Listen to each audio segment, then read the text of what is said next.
Magandang araw mga kapatid. Ang ating pong devotion sa araw na to ay pinamagatan ko pong excellence o kahusayan.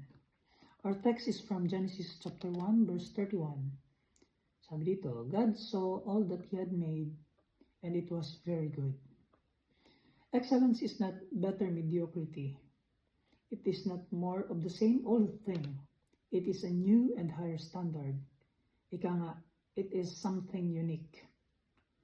For example, an excellent car is not merely a bigger one, but one that performs better, accomplishes its purposes better, and actually makes driving fun.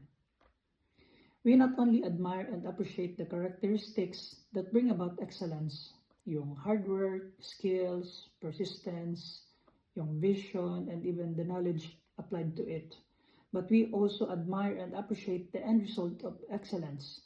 The beauty, the quality, the functionality, creativity, yung teamwork, and even the inspiration.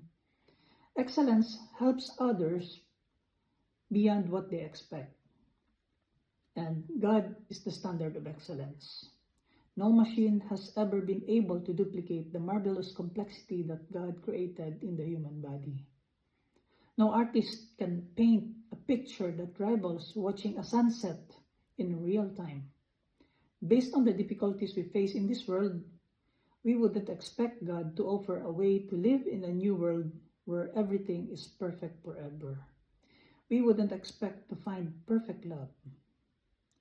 God wants us to pursue excellence because doing so shows we care about helping people to the best of our ability.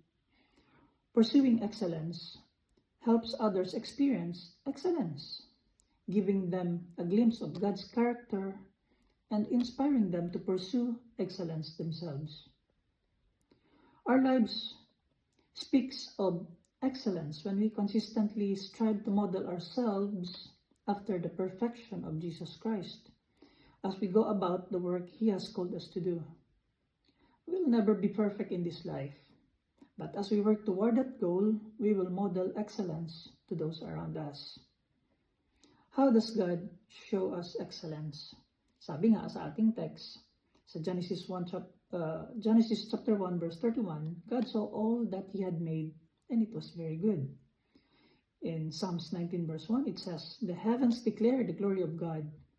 The skies proclaim the work of His hands." Why is excellence encouraged by God? Why should we strive to be excellent? God places great value on excellence. He created you and me with unique and special gifts to help you become specially excellent in certain ways.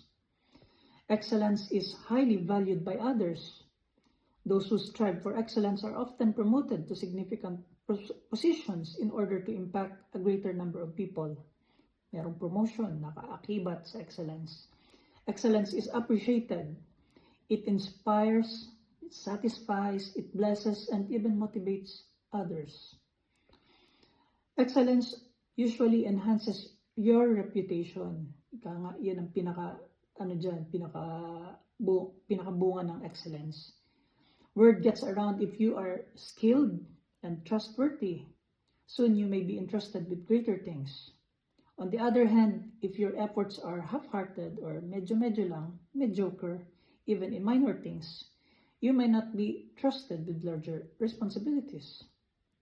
How can I pursue excellence, if you may ask? Sabi sa Ephesians 5 verse 1, follow God's example.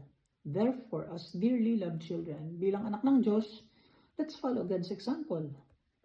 And the promise of God is in Colossians chapter 3 verse 23 to 24, it says, "Whatever you do, work at it with all your heart as working for the Lord, not for human masters, since you know that you will receive an inheritance from the Lord as a reward. It is the Lord Christ you are serving." In Philippians 1 verse 6, it says, "Being confident of this, that He who began a good work in you will carry it on to completion until the day of Christ Jesus." Let us pray. Our most excellent God, we thank you for being our model of excellence, and you delight in our response to do excellent things for others in honor of your name. All glory, honor, and praise To you alone, our Lord and Savior Jesus. Amen.